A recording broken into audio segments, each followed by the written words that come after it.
Welcome back to the Supernatural Japan podcast, the podcast that is all about the darker side of Japanese folklore, Japanese history, Japanese legend, all about ghosts, yokai, scary stories, all kinds of different things.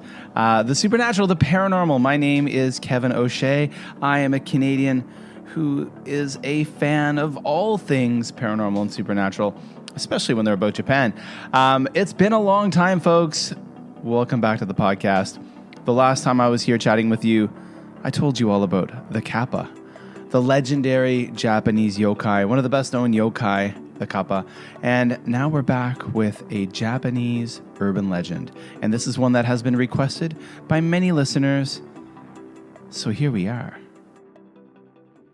The Inunaki Village urban legend is a famous Japanese ghost story and one of the country's creepiest and most enduring urban myths.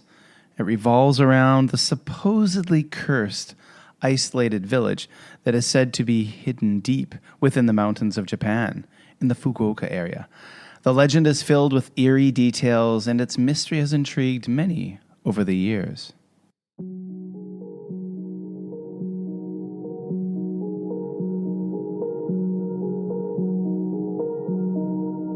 The Tale of Inunaki Village. On a misty autumn morning, a young couple drove through the winding roads of the Japanese countryside. They were headed home after a long day of exploring the remote mountains of Fukuoka Prefecture. The air was thick with the scent of wet leaves, and their car's headlights cut through the growing darkness. As they approached a fork in the road, they noticed a weathered wooden sign partially hidden by overgrown vines. The sign, barely legible, bore a chilling message. Beyond this point, the Japanese Constitution does not apply. The couple exchanged uneasy glances. It's probably a joke, the boyfriend said with a nervous chuckle. But curiosity got the better of them, and they decided to follow the narrow, unmarked path beyond the sign. The road quickly turned treacherous. Thick trees leaned over the path like sentinels, and the sound of the forest grew eerily quiet. Their car's GPS lost signal, and their phones showed no service. The deeper they drove, the more oppressive the air became, as if the forest itself were watching them. Suddenly, the car sputtered and stalled, and the boyfriend cursed under his breath as he tried to restart the engine, but it wouldn't budge. "Great," he muttered, stepping out to check under the hood. While he worked, the girlfriend glanced around, feeling an inexplicable chill creep up her spine. In the distance, through the trees, she spotted dim lights flickering. It looked like a village. Maybe they can help us," she called to her boyfriend, pointing towards the lights. Reluctantly, he agreed, and they set off on foot. The village appeared like a ghost from the past. The houses were old and crumbling, their thatched roofs sagging under years of neglect. Smoke curled lazily from a few chimneys, but the streets were deserted. A faint, acrid smell hung in the air. "Hello?" the boyfriend called out. His voice echoed eerily, swallowed by the silence. A door creaked open, and an old man emerged. His face was lined with age, and his eyes glinted with something unplaceable. Was it fear or malice? "You shouldn't be here," the man rasped. His words were barely audible, but heavy with warning. "We're just looking for help," the girlfriend exclaimed. "Our car broke down." The man didn't respond. Instead, he glanced over his shoulder, as if afraid of being overheard. Then he motioned for them to leave. "Go back the way you came now." But curiosity had taken hold. The couple moved deeper into the village despite the old man's pleas. They saw more villagers, men and women with vacant stares, children peeking from behind doorways with wide, unblinking eyes. Whispers seemed to float on the air, unintelligible but filled with menace. In the village square, they found a decayed shrine surrounded by crude symbols carved into stones. The girlfriend reached out to touch one of the carvings, but a sudden bone-chilling scream tore through the air. The villagers were no longer watching from the shadows. They were closing in, their faces twisted into grotesque masks of rage. The couple turned and ran, their footsteps pounding against the uneven ground. Behind them, the villagers howled and screamed, their voices inhuman. When finally reached their car, the boyfriend frantically tried the ignition one last time, and miraculously the engine roared to life, and they sped away without looking back. As they reached the main road, the oppressive air lifted, and their phones buzzed back to life with missed messages and notifications.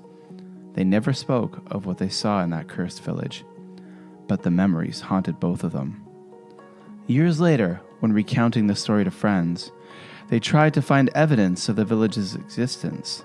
Maps showed nothing beyond the sign they'd passed, and no one they spoke to had ever heard of such a place. Yet late at night, the girlfriend swore she could still hear faint whispers calling her back to Inunaki Village.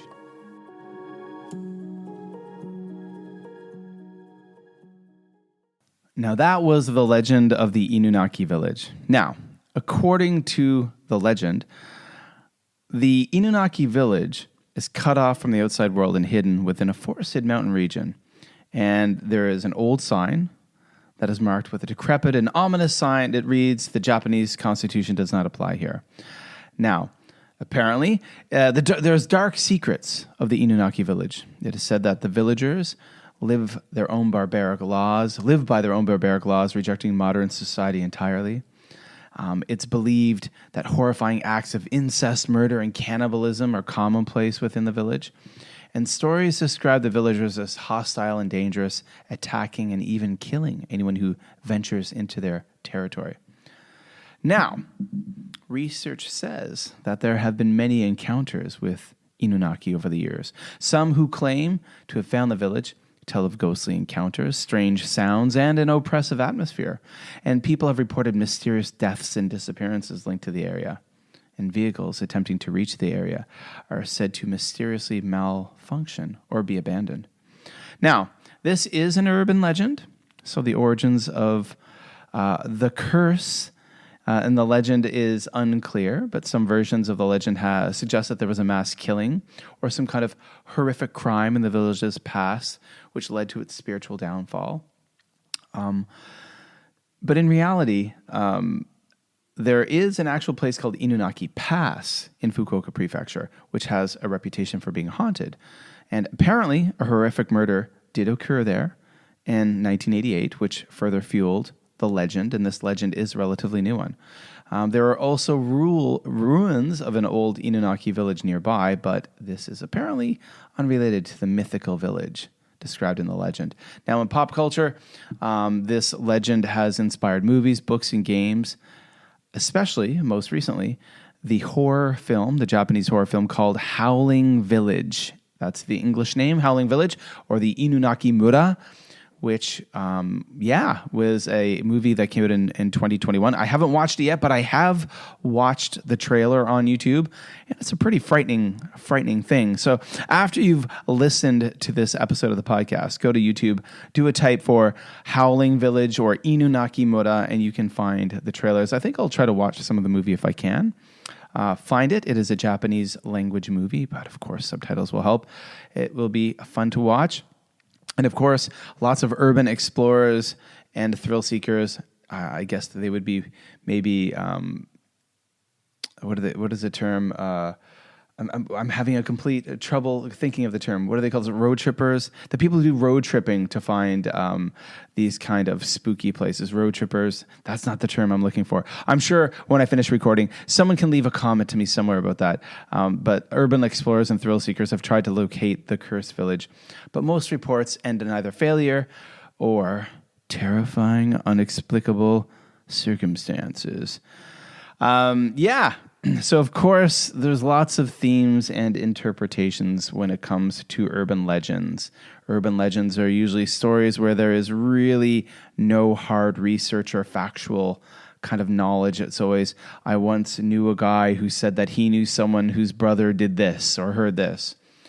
Now, the Inunaki Village legend reflects themes of fear of the unknown, societal isolation, and the consequences of rejecting norms.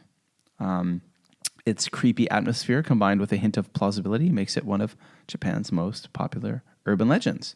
I personally first heard of the Inunaki Village urban legend back in 2020 while I was listening to an episode of the Scared to Death podcast, which is a fantastic, spooky, scary podcast hosted by Dan and Lindsay. It's fantastic. If you like the spooky podcast, go and check out the Scared to Death podcast. Tell them the Supernatural Japan podcast sent you. Tell them Kevin sent you. And they definitely have, I think, the best frightening podcast out there. And I believe Dan Cummings, he read that story all about the Inunaki Village, and it was fantastic. I really enjoyed that. So that is it for another episode of the Supernatural Japan podcast, episode number 18. I hope you enjoyed the tale of the Inunaki Village. A few people have requested that over the time I've been doing this podcast, and I'm happy to bring that to you. And hopefully I will be bringing more episodes of the Supernatural Japan podcast to you more frequently. So please leave a rating where you've listened to this podcast. Please share it out. We'll get more people listening to it. Again, my name's Kevin O'Shea. I'm a Canadian who loves all things Japanese. I love all things spooky. I love folklore. Folklore has been something I have been fascinated with since I was really a kid, but more so once I hit university growing up in Canada. And it's something that I really just enjoy. You know, I enjoyed Scottish folklore, Irish folklore, and once I, married a woman from Japan, moved to Japan, lived there, I became really enthralled with Japanese folklore. So now that this episode is done, again, please share it out with those you know. And of course, you can come and follow us over on Instagram at Supernatural Japan. Please give us a follow at Supernatural Japan on Instagram. And then you can follow me on Blue Sky at Mad for Maple. And you can follow me on, where else am I? Threads at JLandKev, and on X. Yeah, I'm still hanging in there because I have a big Japanese community there I'm part of, and that is at Mad for Maple as well. All those links will be in the show notes.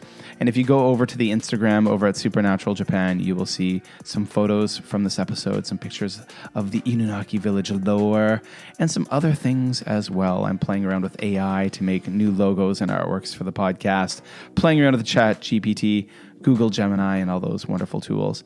So that's it. Thank you so much for listening to episode number 18 of the Supernatural Japan podcast. I really appreciate it. And I hope to be talking to you and telling you more tales very soon.